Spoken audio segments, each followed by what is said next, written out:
माँ कोसी recording studio Nirmali.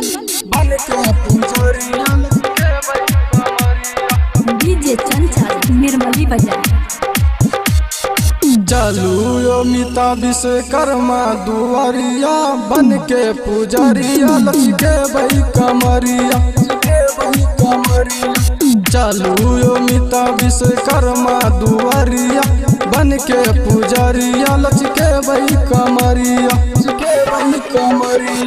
गाड़ी सवारी साफे तू करिला,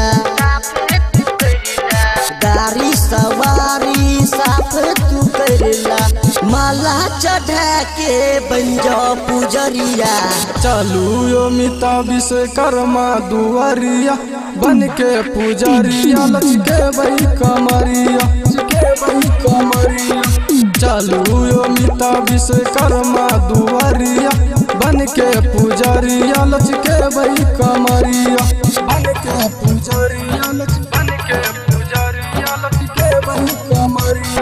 डीजे चंचल निर्मली बजा।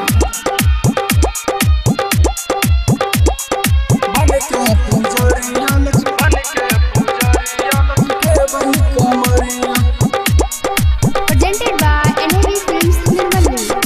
17 सितंबर के मनसा पूरैते,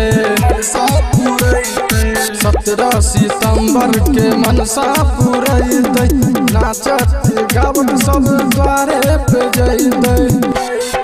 पूजा के बेरिया गुंजै छै जाई जाय, पूजा के बेरिया गुंजै छै जाई जाय, सबे गली अरी सबे डगरिया। चलू अमिता विश्वकर्मा दुआरिया बन के पुजारिया लचके भाई कमरिया। चलू अमिता विश्वकर्मा दुआरिया बन के पुजारिया लचके भाई कमरिया।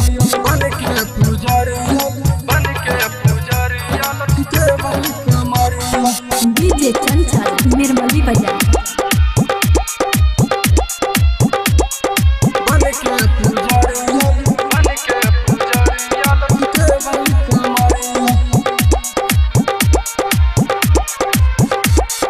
सौंडी बढ़ा के गाना बजेबै, सौंडी बढ़ा के गाना बजेबै, आर्यन नवीन संगे कमर हिलेबै। मिथिलेश मिलन अमृत माझरिया,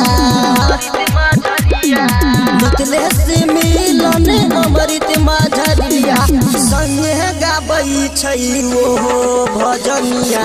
चलू अमिता विश्वकर्मा दुआरिया बन के पुजारिया लचके भाई कमरिया। चलू अमिता विश्वकर्मा दुआरिया बन के पुजारिया लचके भाई कमरिया। माँ कोसी रिकॉर्डिंग स्टूडियो निर्मली।